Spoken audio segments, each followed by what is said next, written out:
What's up, blockchain gang? Today we're gonna check out this presentation that went down a few weeks ago down in Brazil. It says here, seen this from this guy, YongYea. I guess he's a voice actor in the video game industry. Dev pisses off NFT and Web3 sponsors of Brazil Games Festival with surprise anti-NFT presentation. So he was supposed to give a presentation on the future of games, changed it to why NFTs are a nightmare, and then uploaded an English version of this slideshow. So we're not going to have the entire presentation here, but why don't we go over some of these slides and see some of these arguments of exactly how the future of game design is a nightmare. And this presentation was done by Mark Venturelli. Yeah, Mark Venturelli. Sorry if I pronounced that incorrectly. You could see him here. I guess he's playing a little Ring Fit there. That's pretty cool. I guess that's a guitar amplifier and a cat. Alright, so far so cool. I don't know about the trophies. That's kind of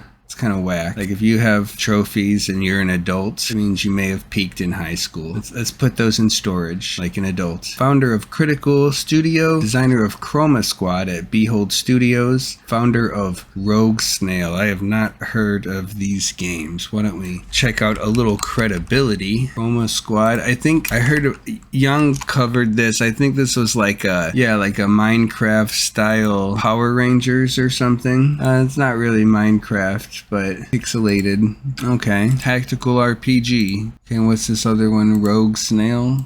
I like to look at somebody's project, you know. Maybe it's being developed. It's not out yet. Okay, cool. Awesome. All right, so let's see what your arguments are. Now, I would love for someone to come on this show and debate the shit out of them about this topic, but it doesn't seem like anybody's willing to take me up on that. So we're just going to have to take apart anti-NFT and blockchain arguments in this manner until we can get some volunteers. So if you know somebody who's busting your balls, you know, tell them to come on the show, and then they'll get to come on here and, you know, speak their mind and prove their point to almost 10,000 people. All right, so they spent 15 years in the industry from 2007 to 2022. Now, I am not a dick, okay? So I don't understand why you would only have one title to show if you spent 15 years.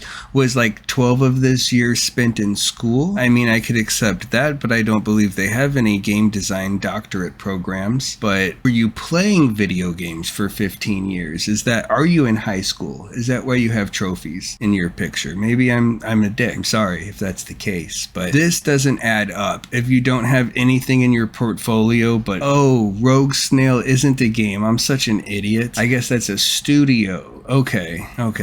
My bad. So you found two studios. Where's your games at, bro? Why are you like posturing on an 8-bit? I mean, it looks like he made it with RPG Maker 2004 or something like that. And there's no hate there. I mean, I love that platform, but I wouldn't call, whatever. I'm not going to talk about this guy's library without testing his games, but this is sus as hell right here. I'm just going to say. So this is what the topic was supposed to be about. Ooh, shocker, the reveal. And this got a huge uproar. As I've said many times on this platform, developers don't really stand much to benefit from taking their closed loop economy and making it an open loop economy where players can take money out of their ecosystem and put it into other people's ecosystems, because they're afraid then that they'll lose assets and money out of their system and it will go to another developer or, God forbid, another player. I mean, since video games came out, developers have been against players sharing their games, sharing their save states, sharing the items that they've unlocked, trading them, selling them, and basically banning anybody who tries to operate the game in this manner, because they might claim that it's because they would get an unfair advantage, but history has shown it's more about the money aspect, I believe, and the bottom line than prohibiting players' freedoms for their own good. Anyway, let's move on to why they're a nightmare. This includes play to earn, crypto, and blockchain. Yep, criticizing because I don't get it. I'm not saying you don't get it. I'm saying we disagree. But go ahead and knock an argument out of the park that I didn't make. It's cool. But there's a lot of people. I don't really care about, you know, what other people think, because I don't base my sentiments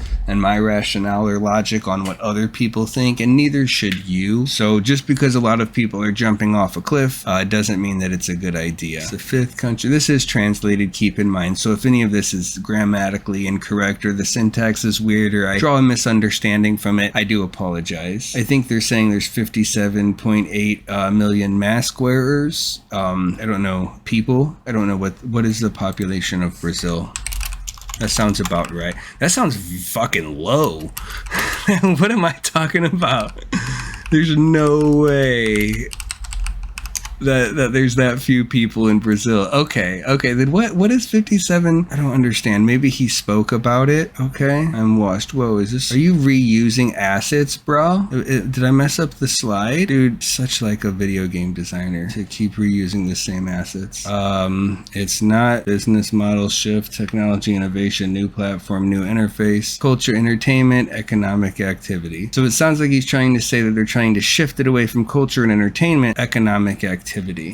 Which is weird because a lot of entertainment does cost money. I mean, that's a fact. There's free entertainment. Sure, you can even go to a park, but that park has to be sustained by a budget, which is granted through taxes. And, I don't know what he's getting at, so I'm not going to make assumptions here. Please turn off electronic devices. So I guess we're on an airplane. Economy, philosophy, politics. Swear it's related to game design. An online game without an economy is probably not going to feel very rewarding to players. Most games have some sort of philosophy and politics involved. I don't know what he's getting at again. So again, I'm not going to critique here. What is the blockchain? A brilliant solution to a specific problem. What is the problem? Keeping a secure ledger between a group of people that have absolutely zero trust between one another. So I don't know if this is a translation issue because this is a common misconception about the difference between zero trust and a trustless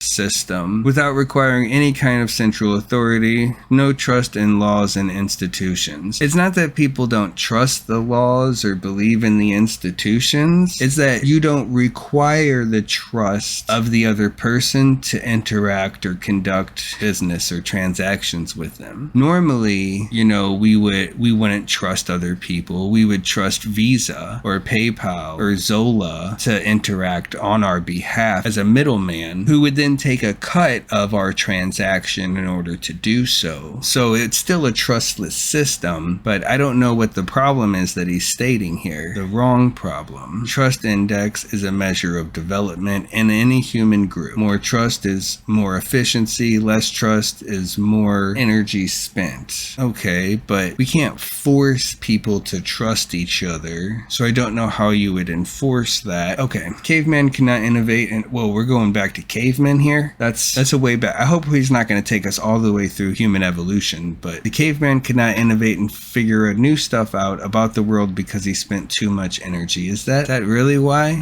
I don't know about that. I'm asking. Worrying that at any moment a bigger caveman could hit his head and steal his cave. So he grouped up with other cavemen and agreed that... Wait, is this before language? How did they agree? Did they sign a contract? Did they shake hands? Like, how did they even speak to each other? Is this from a Pixar movie, really? They trusted each other that the rule would be respected. So these groups had much more energy available to invest in. So he's blaming all of civilization on trust. That is definitely a Disney movie. That's how society works. We give up a bit of personal freedom. You're not allowed to hit people in the head. Women were still allowed to be hit in the head, right? Why didn't they get in their society?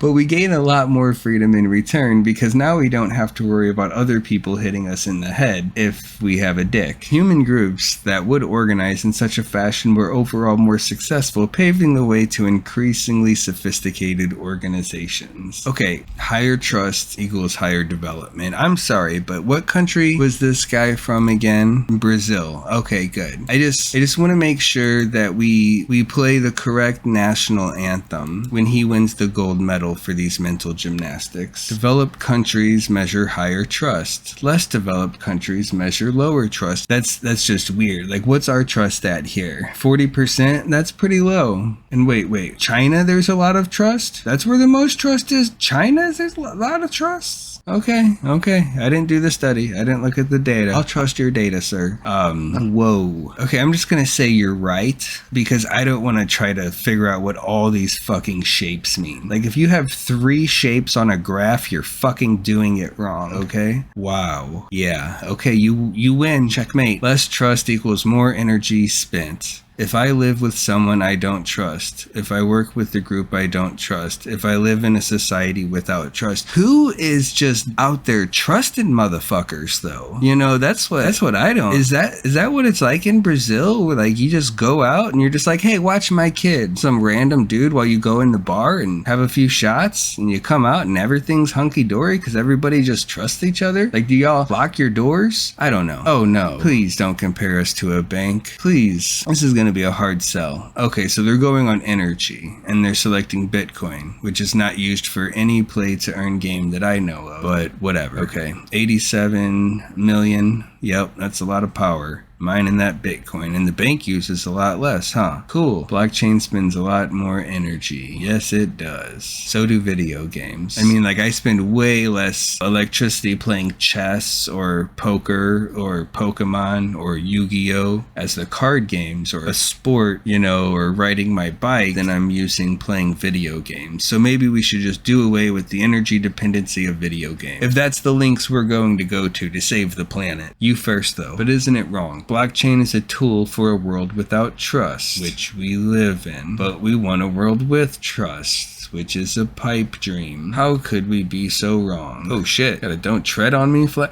Oh shit, we got a flat earth. Well, I'm not even who is that? Is that this guy? Is that Mark? Is that you? I don't know. Sorry I didn't get these memes. Unlearn, deconstruct, social organization, unlearn, deconstruct, scientific knowledge. Like, you realize these are the same people, right? Like, I live here. These are definitely usually the same people. Believing capitalism could exist without a central authority is forgetting about the entire journey we went through as a society, and believing capitalism could exist. So I don't make much sense of that. I'm sorry. Dystopian worldview doesn't read Snow Crash as criticism or satire, but as a desirable future. I didn't read Snow Crash. Is that a popular in Brazil? I've never heard of it. I haven't heard of all popular books or anything. Okay. I'm assuming he's saying important things here. I'm not getting them. Okay, Act 2. Speculative economic activity. Why is speculation a bad thing? Why do we regulate casinos? Why do we disallow pyramid schemes? Do we disallow pyramid schemes? Maybe in Brazil they do? I don't think they do here in America. But we do regulate casinos, unless they're on, like, native reservations. As an economic activity, financial speculation is unproductive. Like, is he saying investing? Like, that's what financial speculation is, right? Unless the translation's wonky, financial speculation is investments, and he is talking about a pro-capitalist stance. I could have swore earlier, but I don't know. Maybe I'm wrong. Picture a group of farmers that would take their harvest to the market to exchange it for other goods and services. At the end of the day, on the market, all the energy we put into the harvest generated value to everyone in society. Well, only if they had the money to buy stuff from us. I don't see how it benefited the people who couldn't buy anything. But what if the group of farmers had put the harvest in a circle instead of the market and spent the whole day competing between them to see who gets the haul? So wait, you mean they're gonna like fight over it? That's what you think players on the blockchain are doing? At the end of the day, society has lost a day. Why is speculation a bad thing? A zero-sum system at best. Someone earned money with NFT equals someone else lost. See, I really hate this type of talking point. Maybe he had something more constructive to add, but it's like saying you can't go out to eat at Applebee's, okay? Because if somebody earned money selling food, then somebody else lost. You know, like, I voluntarily went to Applebee's and spent my money. So the people who worked there, they earned money by selling me goods or services. So I didn't lose, I traded. Like, are you against people being able to trade or own things? Someone earned money with NFT equals someone else. I don't understand. So you're saying the money has to come from somewhere. Yeah, it comes from people who gained something that must have value personally to them in order for them to trade money, which obviously has value to them, but not as much value as the NFT product or service that they bought. So, okay. So you're saying that if I buy food for my family, it's not speculation. So that's not bad. But if I buy a CD or a bond, or I make an investment in a company in speculation that the stock is going to go up and that they're going to pay dividends, and I can only do that if somebody else loses money. It doesn't make any sense. That's bullshit. Game development creates value. Oh, because you're a game developer? Games fulfill the human need of culture, entertainment, education, and escapism. But all of these things would exist if game developers didn't exist. So you don't create anything but an alternative. I mean, which for the mass multitudes of human existence did not exist. But you could not say that at any time that there was no culture, entertainment, or education, or escapism, you know? So just because your system creates value doesn't mean it's necessary, and it doesn't mean that, you know, just because it provides things that are necessary, that it's also necessary. And it also doesn't mean that just because things don't provide these things or provide three, that they're not equally as necessary as video games. And it's not like nobody's forcing you to play to earn. You can play whatever games that you want, but it seems like you're forcing people. You believe that people should be forced not to be able to play to earn. The benefits of gaming, benefits of society, beliefs. See, this is bullshit. Like, this is just majority rule. Who cares how people say or think or feel? I care about the truth. If 93% of people say that they believe that smoking doesn't cause lung cancer and makes you look cool and helps you get laid, like, oh shit, let's light it up, you know? Like, really, who cares what people think? People are stupid, I'm sorry, but like, I've been wrong way more than I've ever been right. Okay, so to pretend that I think that everybody else is somehow smarter than I am and more corrupt more often or the majority of the time is absolute foolishness. Play to earn economic activity, okay, yeah, loses its intrinsic value. I mean, if it's an investment, if it's an asset, it should gain in value, even though it has the potential to lose. But to say it automatically loses its intrinsic value is incredibly wrong, because it could also gain value. So it's not going to lose value by default. You could say that eventually something could lose value, but that's an extrinsic value anyway. If it's intrinsic, I guess really it's what it means to the player. And if you have an NFT, I don't understand how it loses intrinsic value. Like, if I earned something and it feels good because I was rewarded with this thing that has real world value as opposed to something that had no real world value, I think that I would be more proud of it. I don't know. In fact, I know I would be more proud of it because I have millions of skins and items and things that I have unlocked through gameplay that have no value. And I'm not gonna show somebody that, you know, but I would be a lot more likely to show somebody how proud I am of something that actually has value. Loses its intrinsic value. That's just weird. Like, how could you say that it means less to somebody internally? Creation and consumption of games is a speculative activity. Correct. Is he saying just play to earn games? Because that's a speculative activity with all games. Like, nobody knows when a company is, you know, developing a game and spending millions of dollars if it's going to be good, but they require investors to speculate for the games to even be made. If he gets a publisher, even as an indie game, most indie games nowadays still go through publishers. Like, that publisher is making a speculative investment in their game in hopes that it's going to reap profits or rewards. So it's already a play to earn system on the development side. Zero sum or worse system with no benefit to society. That's subjective. That's argue. No benefit to developers. That's probably what it should say. Zero sum or worse system with no benefit to developers, because the players are the ones who are getting all of the benefit. The only way a developer could benefit is if they created a play to earn scheme that rewarded, you know, 90% of the tokens and the ways to earn money back to themselves or their partners, instead of awarding them to the players, which is what we're getting. And that's what we're getting a lot of. And it's because a lot of misinformation. Like, people are like, oh, this is a terrible idea and all crypto projects are scams. Well, that makes legitimate ones look less legitimate, and it makes scams look less like scams, because there's probably not a whole lot of people who actually believe that. But instead of taking time to point out what makes one a scam or raises a red flag or what should be present as a standard, you're just saying all bad, all are terrible, all should go away. These, like, one crypto blockchain play to earn project could be vastly superior in how it rewards players opposed to another one who is basically just a redistribution of wealth from 99% of the population to like the top 10% of players who invest the most money. Play to earn equals economic activity. Why this happens? We'll finally talk game design. Oh, okay, cool. You're a game designer. Let's do it. Me too. The experience of play. Magic Circle. How games create meaning in the world. Resignification brings safety. Resignification? I don't know. I don't know what that word means. What does that... Is that a word? Is that a bad translation? Countable and uncountable, the active process of resigning. Resigning brings safety. The act of...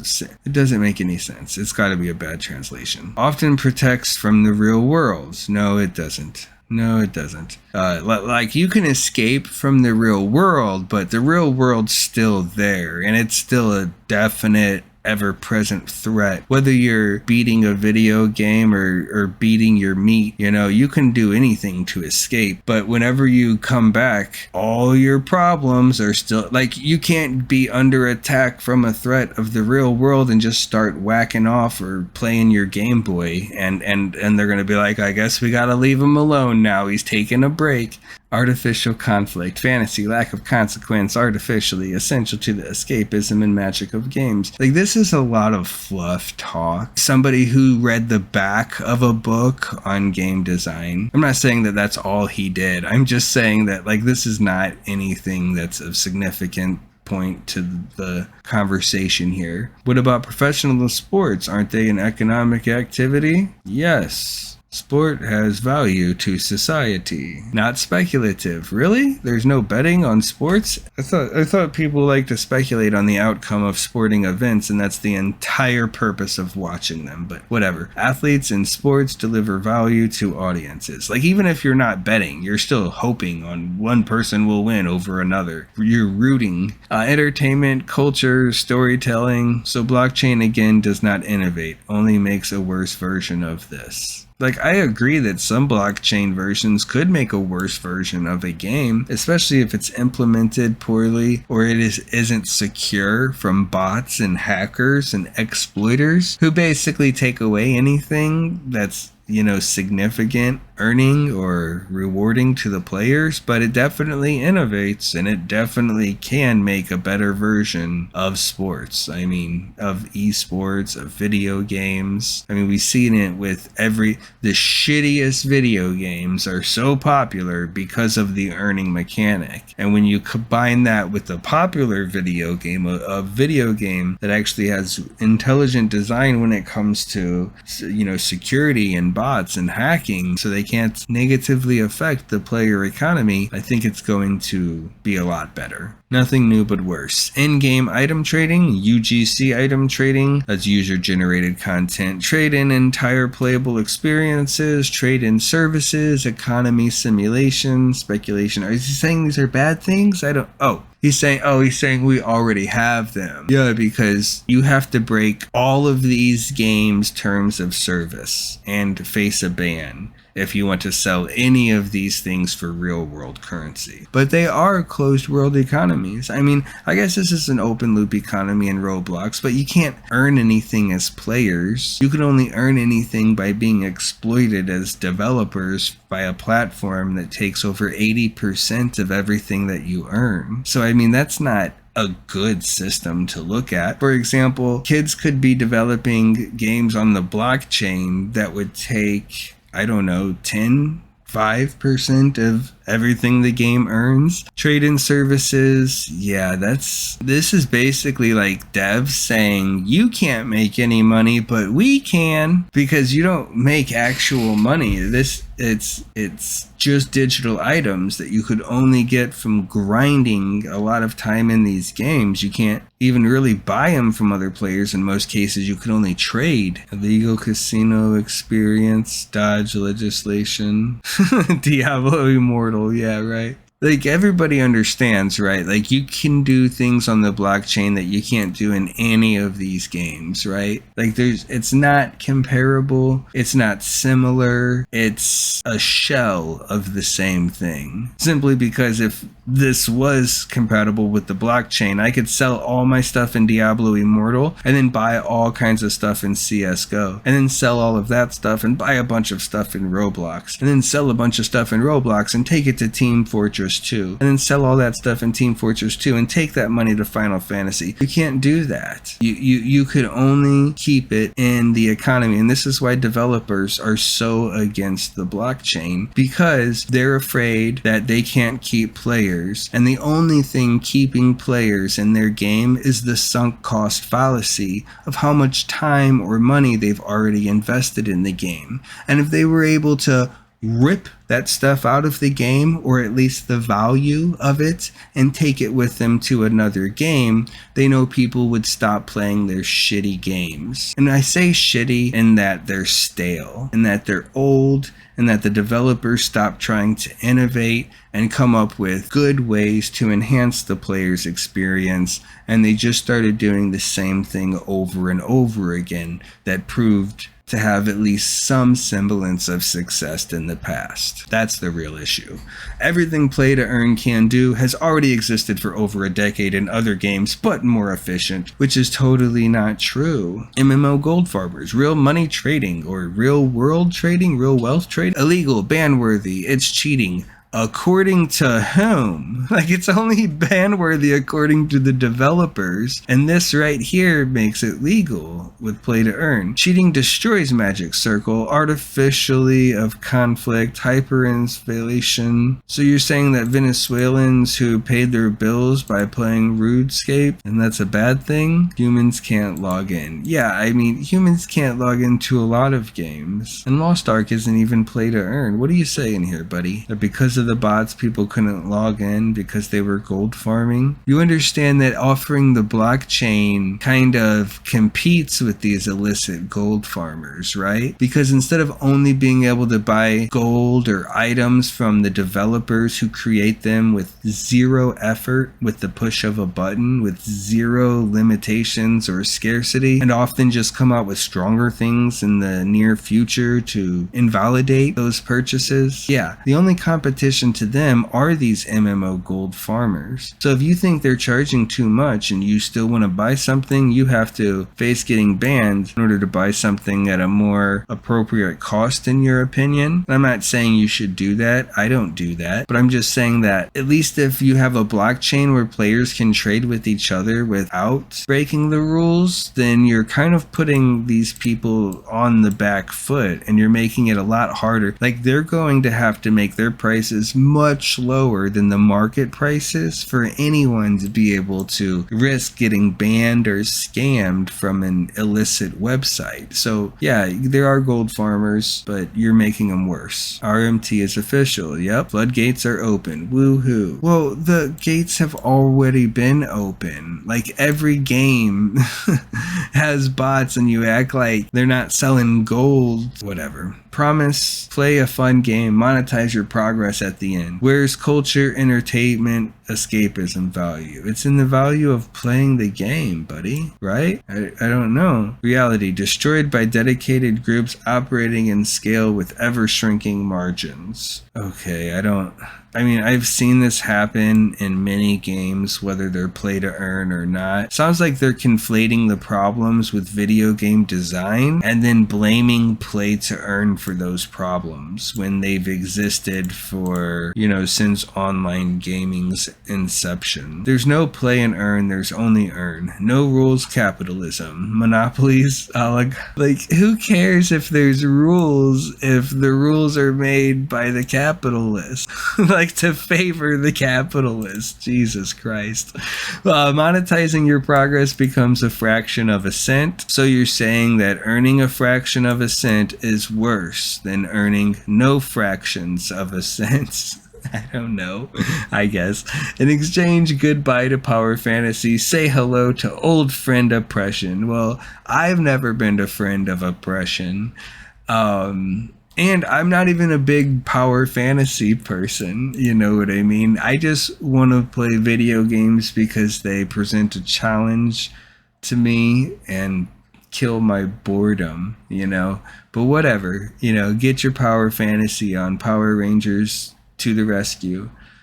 RMT is not the war on drugs. It's possible to cut the demand. Solution is intelligent design and centralized authority. Yeah, because that's worked so well. Like, devs are the centralized authority. He's basically saying, all right, devs haven't been able to solve this problem for 30 years, but what we really need is more developer control, more centralized authority, more power in the hands of the devs, and we can solve the problem we've never been able to solve. Just give us a chance. Does this game exist? Popular online RPG, persistent, free-to-play, player trading system, premium currency, but has no problem with bots or gold.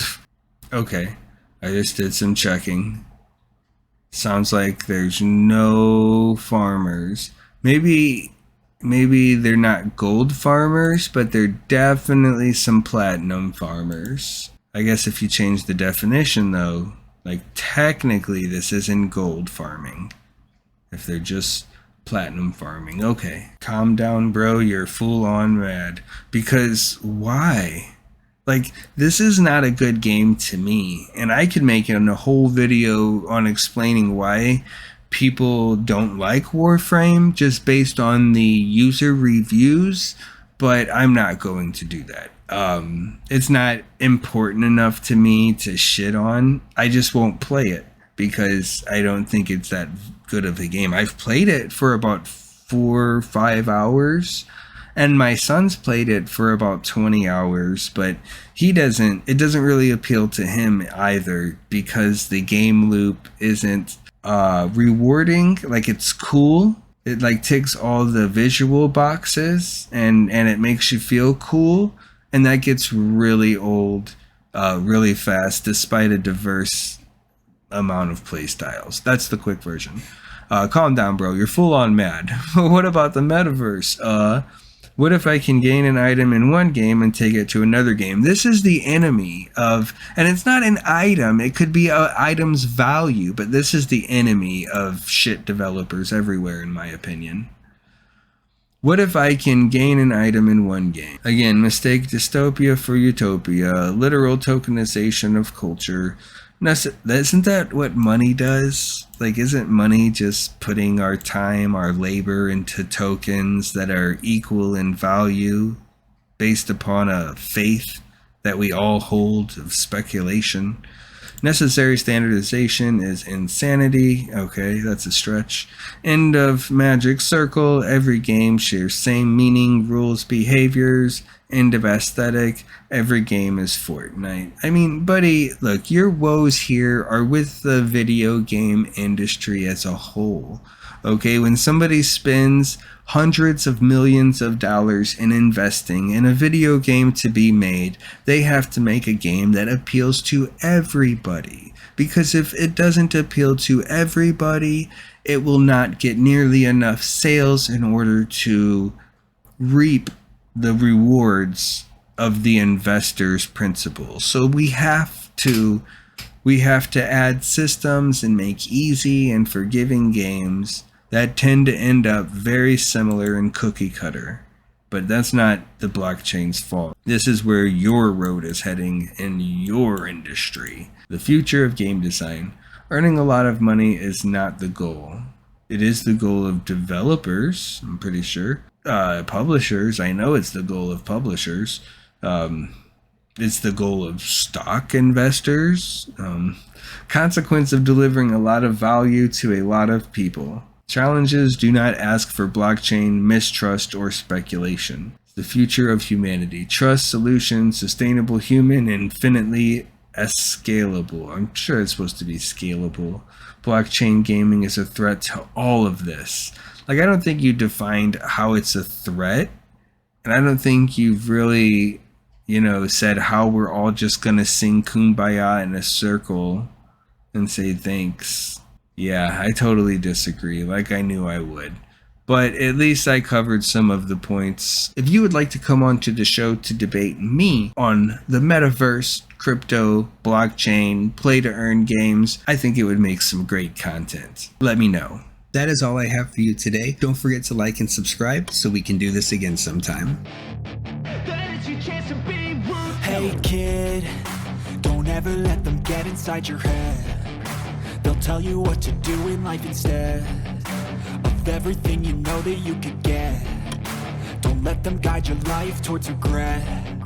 I'll fight for what I love with every breath. My past is filled with things I won't forget. I use them all to push me to my best. So treat the worst of times just like a test.